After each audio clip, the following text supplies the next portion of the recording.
हमारी खुराक में बहुत सी ऐसी चीज़ें होती हैं जिन्हें हम बहुत शौक से खाते हैं और हम सब जानते हैं कि वो हमारे जिस्म के लिए, हमारी नशो-नुमा के लिए कितनी ज़रूरी होती हैं। लेकिन हम ये बात नहीं जानते कि अगर उसी चीज़ को हम थोड़ा-सा मोल्ड करके अपनी स्किन पे इस्तेमाल करें, तो आप यकीन मानें वो हमारी स्किन पे भी बेहतरीन रिज़ल्ट्स देती हैं।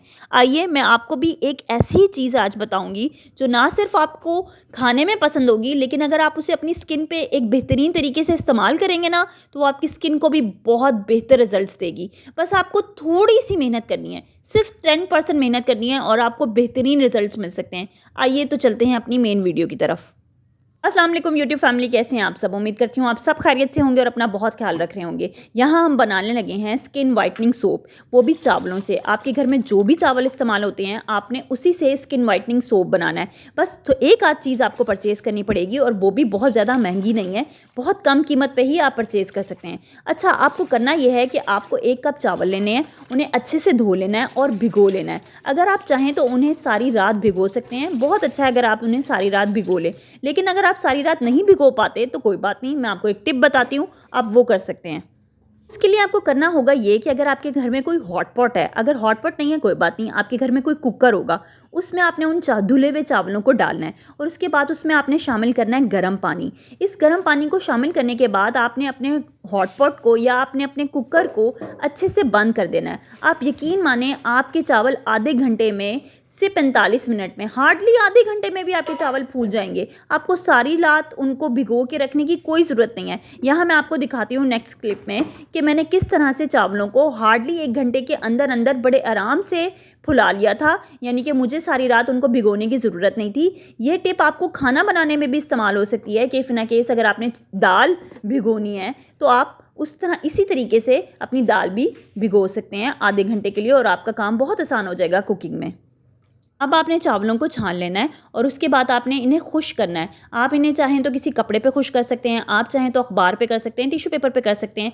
मैं यहाँ कपड़े पे कर रही हूँ। अब आप सोच रहे होंगे कि ये तो बड़ा लंबा प्रोसेस हो जाना है, चावलों को पहले भिगो, फिर उसके बाद उसको सुखाओ, उसके बाद उसे पीसो, चावलों का आटा बनाओ, तो ये तो बड़ा लंबा प्रोसेस हो जाएगा हमें व्हाइटनिंग सोप बनाने के लिए। देखें, चावलों का आटा आपको बासानी किसी भी पंसारी की दुकान से या फिर परचून की दुकान से बहुत आसानी से मिल सकता है। ज़्यादा कीमत का भी नहीं होता। आप 50 रुपए का लें, आपकी बहुत सी रेमेडीज़ में इस्तेमाल हो जाएगा साबुन बनाने के अलावा। मैंने इस तरह से पीसने के बाद चावल का आटा तैयार किया था। इसे 1 से 2 दफ़ा मैंने और पीसा था ताकि ये और बारीक हो जाए। इस तरह का चावल का आटा आपको बाज़ार से भी मिल जाएगा। इसके अलावा आपको और क्या चीज़ परचेज़ करनी होगी, वो है साबुन की बेस। ये ग्लिसरीन सोप बेस थी जो कि मैंने दराज से परचेज़ की थी। ये आपको सर्फ़ की दुकान से भी मिल जाएगी। मैं आपको नीचे इस पेज का नाम भी मेंशन कर दूँगी जहाँ से मैंने ये परचेज़ की थी। इसकी क्वालिटी बहुत अच्छी थी। 2 मिनट के अंदर अंदर ही ये पिघल गई थी और इसने जो बाद में मुझे रिजल्ट्स दिए वो भी बहुत अच्छे थे। इसलिए मैं इस पेज का नाम भी आपको नीचे डिस्क्रिप्शन में मेंशन कर दूंगी, आप चाहें तो वहां से परचेज कर सकते हैं।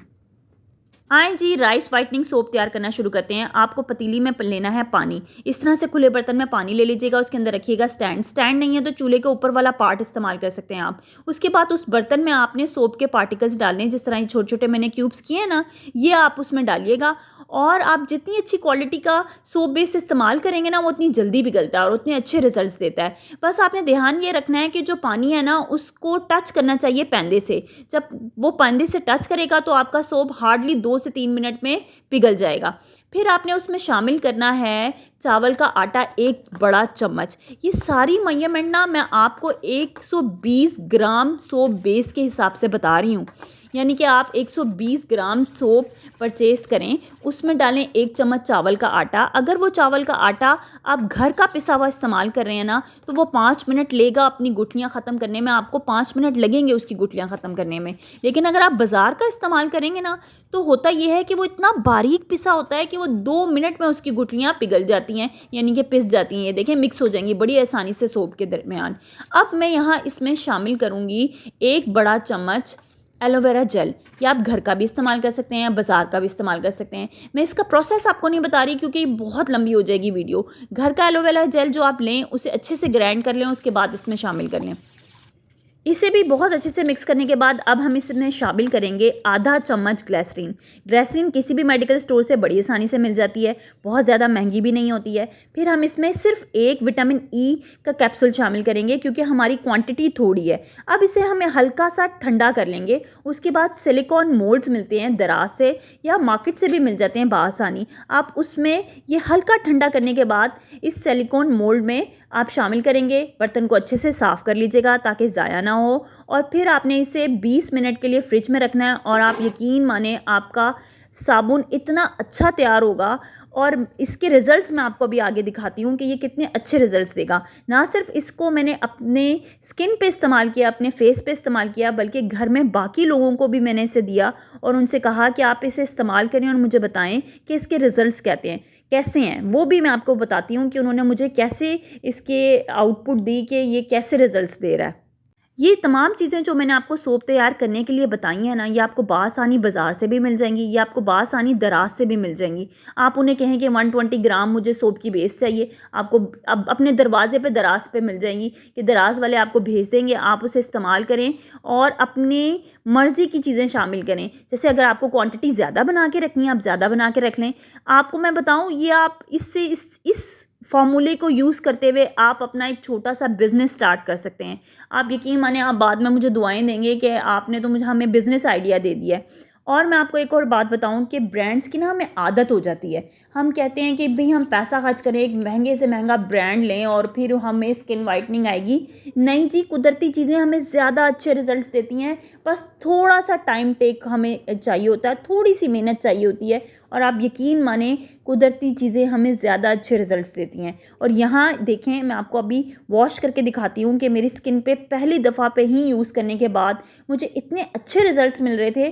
क्योंकि ना सर्दियों में हमारी स्किन बहुत ज़्यादा ड्राई हो जाती है और हमें बात बात में ना लोशन यूज़ करना पड़ा होता है। 2 बर्तन क्या धो लो, वज़ू क्या कर लो, हमें लोशन लगाना पड़ा होता है। हमने सोप में यूज़ किया है ग्लिसरीन, और ग्लिसरीन क्योंकि सोप में ही इस्तेमाल हो गई है तो आपको बाद में लोशन भी नहीं इस्तेमाल करना पड़ेगा। स्किन वाइटनिंग के साथ साथ आपको मॉइस्चराइजिंग का इफेक्ट भी मिल जाएगा और आप यकीन माने इसकी आपको आदत पड़ जाएगी।